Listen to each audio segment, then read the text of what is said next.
Hello friends, हमारी ई classes में आपका स्वागत है।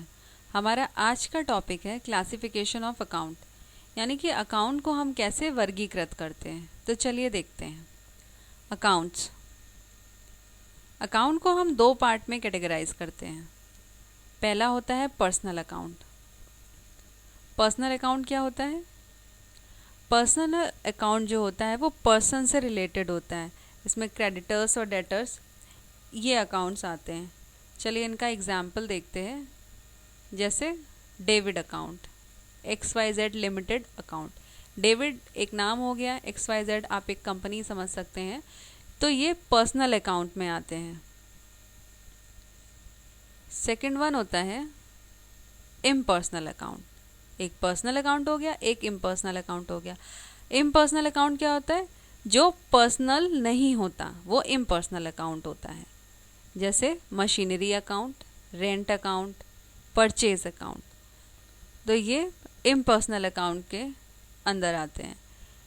क्यों? क्योंकि मशीनरी को ना ही हम किसी के नाम के अंदर डाल सकते हैं, ना ही ये कोई ऑर्गेनाइजेशन है।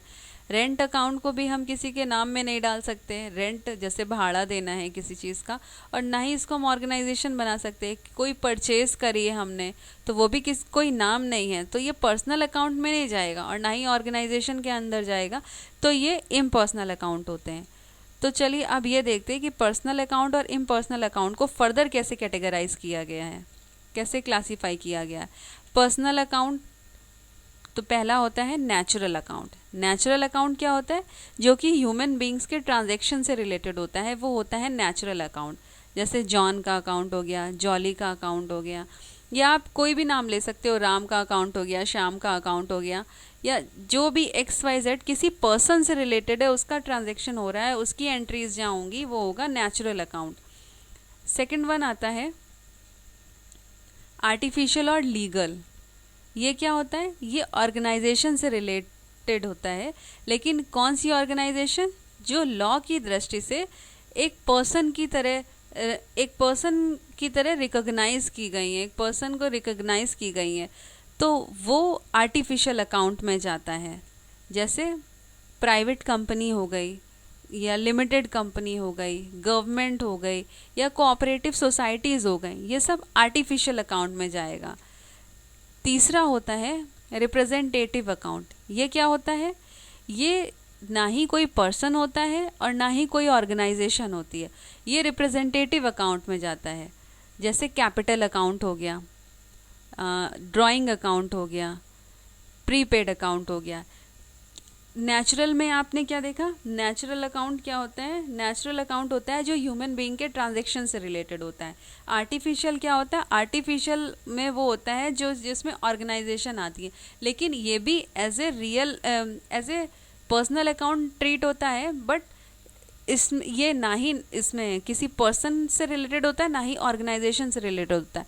कैपिटल, जैसे कोई ओनर है किसी कंपनी का, उसने अपनी कैपिटल इन्वेस्ट करी है, जो भी अमाउंट उसने लगाया उसको अकाउंट की लैंग्वेज में कैपिटल बोलते हैं, तो वो कैपिटल अकाउंट में जाता है। ड्राइंग अकाउंट क्या होता है? जैसे उसके कोई खर्चे हैं, या उसने कुछ बनवाना है, या कोई चीज़ उसने डाली है, तो वो ड्राइंग अकाउंट में डालेगा। उसका अलग से कोई वो नहीं है जिसमें वो उसको कोई अकाउंट नहीं है जिसमें वो डाले। प्रीपेड अकाउंट क्या होता है? प्रीपेड अकाउंट वो होता है जो कि वो पहले से पे कर चुका है, तो उसकी भी तो एंट्री होगी, हर चीज़ की एंट्री होती है, तो ये प्रीपेड अकाउंट कहलाता है। तो ये रिप्रेजेंटेटिव अकाउंट को रिप्रेजेंट करते हैं। अब देखते हैं इम्पर्सनल अकाउंट को दो कैटेगरी में डिवाइड किया गया है। पहला है रियल अकाउंट। अब ये रियल अकाउंट क्या होता है? रियल अकाउंट जो होता है वो फर्म की एसेट से रिलेटेड होता है। एसेट, लेकिन ये डेप्ट नहीं होनी चाहिए, मतलब कोई उधारी की नहीं होनी चाहिए, कंपनी की अपनी ओन एसेट होनी चाहिए। अब एसेट क्या होती है? जैसे बिल्डिंग हो गई, लैंड हो गई, इन्वेस्टमेंट हो गया, तो ये रियल अकाउंट में जाती है। ये कंपनी की एसेट है, कंपनी का जो है इन पर अधिकार होता है। कंपनी की खुद की बिल्डिंग है, कंपनी की खुद की लैंड है जिस पे वो बनी हुई है। कंपनी का जो इन्वेस्टमेंट है वो रियल अकाउंट में जाएगा। और आप ये और नोट कर लीजिए, बैंक अकाउंट और कैश इन हैंड ये भी रियल अकाउंट में ही जाते हैं। और दूसरा जो इसका होता है, दूसरा होता है नॉमिनल अकाउंट। नॉमिनल अकाउंट क्या होता है? Related to revenue, expense, gain और लॉस, यानी कि कंपनी को जो फ़ायदा होता है, जो नुकसान होता है, जो प्रॉफिट होता है, जो लॉस होता है, या कंपनी के जो खर्चे हैं, जो इनकम है, वो नॉमिनल अकाउंट में आती है। Salary account, commission received account, rent account, ये सारे नॉमिनल अकाउंट में आते हैं। तो हमने देखा अकाउंट्स को दो कैटेगरी में डिवाइड किया गया है, पहला पर्सनल अकाउंट, दूसरा इम्पर्सनल अकाउंट। और पर्सनल अकाउंट को फर्दर 3 कैटेगरी में डिवाइड किया गया है, पहला नेचुरल अकाउंट, दूसरा आर्टिफिशियल अकाउंट, तीसरा रिप्रेजेंटेटिव अकाउंट। ये नेचुरल पर्सनल अकाउंट क्या होता है? ये ह्यूमन बीइंग के ट्रांजेक्शन से रिलेटेड होता है, जैसे राम, रीता, सीता, गीता। आर्टिफिशियल अकाउंट क्या होता है? जो एक ऑर्गेनाइजेशन को रिप्रेजेंट करता है, यानी कि जो लॉ की दृष्टि से वो एज ए पर्सन ही होता है, बट वो एक्चुअली ऑर्गेनाइजेशन होती है। इसमें गवर्नमेंट हो गई, कंपनीज हो गई, प्राइवेट और लिमिटेड दोनों तरीके की कंपनीज हो गई, क्लब्स हो गए, कोऑपरेटिव सोसाइटीज हो गई, ये सब जो आएगा वो आर्टिफिशियल अकाउंट में जाएगा। रिप्रेजेंटेटिव अकाउंट क्या होता है? ये ना ही किसी बंदे के नाम पर होता है, ना ही कोई ऑर्गेनाइजेशन होता है, बट ये अपने आप में ही पर्सनल अकाउंट को रिप्रेजेंट करता है, जैसे आउटस्टैंडिंग लायबिलिटी अकाउंट और prepaid account, capital account, drawing accounts, ये सब रिप्रेजेंटेटिव पर्सनल अकाउंट्स कहलाते हैं। और इम्पर्सनल अकाउंट में क्या होता है? इम्पर्सनल अकाउंट में दो होते हैं, रियल अकाउंट और नॉमिनल अकाउंट। रियल अकाउंट क्या होता है? रियल अकाउंट जो कंपनी की असेट होती है, जो फर्म की असेट है, वो रियल अकाउंट में इंक्लूड करी जाती है, जैसे लैंड हो गई, बिल्डिंग हो गई, इन्वेस्टमेंट हो गए, फिक्स डिपॉजिट हो गए, ये सब रियल अकाउंट है। और याद रहे, रियल अकाउंट में ही कैश इन हैंड और बैंक अकाउंट्स भी इंक्लूडेड होते हैं।